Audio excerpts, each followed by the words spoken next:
Je vais vous expliquer comment s'est passé mon accident en détail.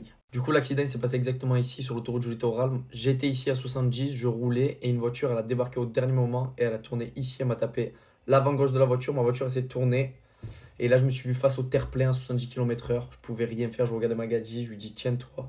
Je pensais que j'allais canner, je vous mens pas. Je tape le terre-plein.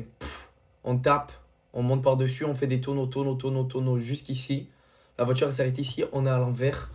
Pendant les tonneaux, ma copine s'est protégée, elle a fermé les yeux parce qu'elle avait peur. Moi, par réflexe, j'ai laissé les yeux ouverts. J'ai vu les airbags se déclencher. J'ai tapé dans tous les sens. Dès que la voiture s'est arrêtée, les airbags ils ont pris feu. Ça fait comme si que la voiture prenait feu.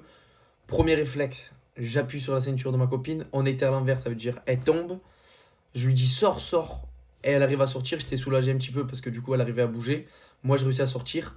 On est sorti par la fenêtre. J'avais l'impression que c'était une porte de paradis. C'était énorme dans mes souvenirs. C'était vraiment, je suis sorti facilement. Premier réflexe, elle va se mettre derrière le terre-plein qui est juste ici pour se protéger parce qu'on est quand même sur l'autoroute. Moi, premier réflexe, j'étais en pétard, j'étais tarpin énervé contre l'autre. Je cherchais le mec. Du coup, après, je vais voir Magadji. Elle est arrivée plus à bouger. Du coup, ils ont appelé les pompiers, etc. Les pompiers sont venus nous chercher. En attendant l'arrivée des pompiers, il y avait plein de personnes qui se sont arrêtées, qui nous aidaient, qui nous parlaient, etc. Moi, j'ai enlevé mon t-shirt et mon pull, je l'ai mis sur ma copine parce qu'elle avait froid. Et après, du coup, ils sont arrivés les pompiers. Moi, j'arrive à tenir debout, donc je suis allé en premier avec eux. Après, elle est arrivée 1 heure plus tard dans le même hôpital que moi.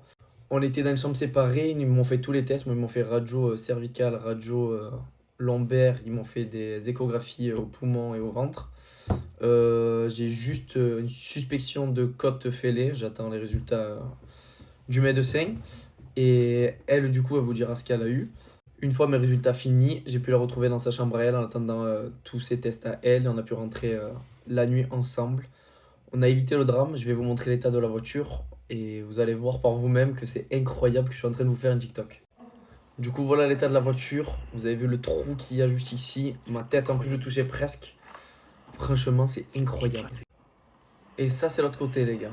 Regardez, le trou, c'est choquant. Je l'avais pas vu, moi, du coup, je l'avais vu retourner. J'avais l'impression qu'il était en bon état.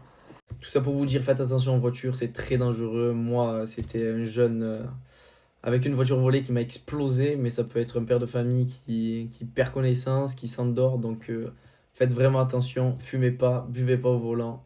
Petite prévention, les gars. Souriez à la vie, c'est très important. Voyez toujours le côté positif. Et prenez soin de vous. Bisous, les frères.